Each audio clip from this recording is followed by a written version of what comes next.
അധികാരം നഷ്ടമായതോടുകൂടി തന്നെ പശ്ചിമ ബംഗാളിൽ മമതാ ബാനർജിക്ക് കനത്ത തിരിച്ചടിയാണ് ലഭിക്കുന്നത്. ഇപ്പോൾ കൂടും കുടുക്കയും എടുത്ത് പെരുവഴിയിലേക്ക് ഇറങ്ങേണ്ട ഗതികേടിലേക്കാണ് മമത എത്തി നിൽക്കുന്നത്.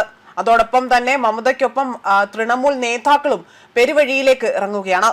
തൃണമൂൽ കോൺഗ്രസിന്റെ പാർട്ടി ആസ്ഥാനം ഉടൻ തന്നെ ഒഴിഞ്ഞു നൽകണമെന്ന ആവശ്യമാണ് ഇപ്പോൾ കെട്ടിട ഉടമ ഇവിടെ ആവശ്യപ്പെടുന്നത്. ഇതിനായി തന്നെ ഉടമയാകട്ടെ ബംഗാൾ പോലീസിന്റെ സഹായം തേടിയതായുള്ള റിപ്പോർട്ടുകൾ പുറത്തു വന്നിരിക്കുകയാണ്. പാർട്ടിയുമായുള്ള കരാറിന്റെ കാലാവധി 2025 കഴിഞ്ഞുവെന്നും കെട്ടിട ഉടമയായ മോണ്ടു സഹയാണ് വ്യക്തമാക്കിയിരിക്കുന്നത്. മെയ് 4 തിരഞ്ഞെടുപ്പിന് പിന്നാലെ തന്നെ തൃണമൂൽ കോൺഗ്രസിനെ പ്രതിസന്ധിയിലാക്കിക്കൊണ്ട് തന്നെ അവിടെ വിടാതെ പിന്തുടരുകയാണ് ചെയ്തിരിക്കുന്നത്. MLA-മാരിൽ ഭൂരിഭാഗം പേരും വിമത സഖ്യത്തിലേക്ക് പോയതിന് പിന്നാലെ തന്നെ MP-മാരുടെ കാര്യത്തിലും ആശങ്ക ഉയരുന്ന സാഹചര്യത്തിലാണ് ഇപ്പോൾ ഇത്തരത്തിൽ അതായത് പാർട്ടിയുടെ ദേശീയ ആസ്ഥാനമായി തന്നെ നിലവിൽ പ്രവർത്തിക്കുന്ന കെട്ടിടം ഒഴിയണമെന്ന് ആവശ്യപ്പെട്ടുകൊണ്ട് കെട്ടിട ഉടമ പോലീസിനെ സമീപിച്ചിരിക്കുന്നത്. 2022 പാർട്ടി ആസ്ഥാനം പ്രവർത്തിക്കുന്ന കെട്ടിടം TMC വാടകയ്ക്ക് എടുത്തത്. ഇതിനു മുൻപേ തന്നെ ഈ കെട്ടിടം കൊൽക്കത്തയിലെ പ്രശസ്തമായ ഒരു ഹോട്ടലായിരുന്നു. 2024 ലോക്സഭാ തെരഞ്ഞെടുപ്പിലെയും 2026 നിയമസഭാ തെരഞ്ഞെടുപ്പിലെ വാർ റൂം അടക്കം ഈ കെട്ടിടത്തിലായിരുന്നു പ്രവർത്തിച്ചിരുന്നത്. അടിയന്തരമായി തന്നെ കെട്ടിടം ഒഴിപ്പിക്കണം എന്നതായിരുന്നു ഇപ്പോൾ ഈ ഉടമ ആവശ്യപ്പെട്ടുകൊണ്ട് പോലീസിനെ സമീപിക്കാനുണ്ടായ കാരണം.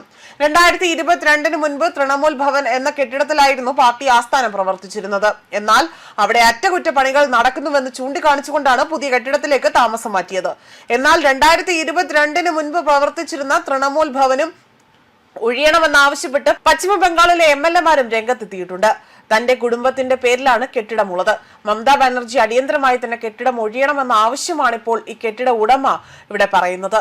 അതേസമയം അധികാരം കിട്ടിയപ്പോൾ അഹങ്കാരം കാണിച്ചത് മമതയ്ക്ക് വലിയ തിരിച്ചടിയാണ് ഉണ്ടാക്കിയിരിക്കുന്നത്. അന്നു മുതൽ മമതയുടെ കാലിടറാൻ തുടങ്ങിയതായി തന്നെ വിലയിരുത്തൽ സൂചിപ്പിക്കുകയാണ്. പശ്ചിമ ബംഗാളിൽ 34 വർഷം നീണ്ടുനിന്ന മാർക്സിസ്റ്റ് ഭരണം അവസാനിപ്പിച്ചുകൊണ്ടാണ് മമതാ ബാനർജിയുടെ നേതൃത്വത്തിൽ തൃണമൂൽ കോൺഗ്രസ് ആദ്യമായി തന്നെ അവിടെ ഭരണത്തിലേക്ക് എത്തുന്നത്. 2021 ഭരണത്തിലേക്ക് എത്തുന്നത്. തുടർ ഭരണം നയിക്കുന്ന മാർക്സിസ്റ്റ് പാർട്ടിക്ക് കരുത്തുറ്റ പ്രതീക്ഷയായിരുന്നു മമതയുടെ തൃണമൂൽ. തുടർന്ന് മമതാ ബാനർജി മുന്നിൽ നിന്ന് നയിച്ച സിംഗൂർ, നന്ദിഗ്രാം ഇവിടങ്ങളിലെല്ലാം തന്നെ പ്രക്ഷോഭങ്ങൾ മാർക്സിസ്റ്റ് സർക്കാരിന്റെ അടിത്തറ ഇളക്കിയ കാർഷിക വെടിവെപ്പിന് പോലും വഴിമാറിയിരുന്നു. ബംഗാളിൽ അന്ന് ആഞ്ഞടിച്ച ഭരണവിരുദ്ധ വികാരമായിരുന്നു മമതയ്ക്ക് കൈമുതലാക്കിയതും. മമത ബംഗാളിനെ തന്റെ ഉള്ളം കൈയിലേക്ക് എടുക്കാനുണ്ടായ അവസരം കൂടിയായിരുന്നു അത്. പിന്നീട് അങ്ങോട്ടുള്ള 15 വർഷങ്ങൾ പശ്ചിമ ബംഗാളിന്റെ ഭരണം മമതയുടെ ഉരുക്ക് മുഷ്ടിയിലായിരുന്നു എന്നതാണ് എടുത്തു പറയേണ്ടത്. മികച്ച ഭൂരിപക്ഷത്തോടുകൂടി മമത ഓരോ തവണയും അധികാരം നിലനിർത്തി. രാജ്യത്തെ ഏറ്റവും ശക്തരായ ഭരണാധികാരികളിൽ ഒരാളായി തന്നെ അവർക്ക് തുടരാനും സാധിച്ചു. BJP പലപ്പോഴായി തന്നെ ബംഗാളിനെ ലക്ഷ്യം വെച്ചെങ്കിൽ പോലും ഒന്നും ഫലം കണ്ടില്ല. എന്നാൽ ഇത്തവണ അങ്ങനെ ആയിരുന്നില്ല സ്ഥിതി. തുടർഭരണം മോഹിച്ചിറങ്ങിയ മമതയ്ക്കും തൃണമൂലിനും അടിപതറുകയാണ് ചെയ്തത്. മമതയാകട്ടെ വ്യക്തമായ ഭൂരിപക്ഷത്തോടെ മണ്ഡലം പിടിച്ചെങ്കിലും തൃണമൂലിന്റെ അവസ്ഥ അങ്ങനെയായിരുന്നില്ല. തൃണമൂലിനെ ചവിട്ടി താഴ്ത്തിക്കൊണ്ട് BJP അധികാരം ഉറപ്പിച്ചു കഴിഞ്ഞു. അതുപോലെ തന്നെ അവിടെ ഈ ഒരു നൂറ്റാണ്ടിനടുത്ത് വലിയ രീതിയിലുള്ള ഒരു പരാജയം, കനത്തൊരു പരാജയമാണ് തൃണമൂലിന് അവിടെ ഏറ്റുവാങ്ങേണ്ടി വന്നത്.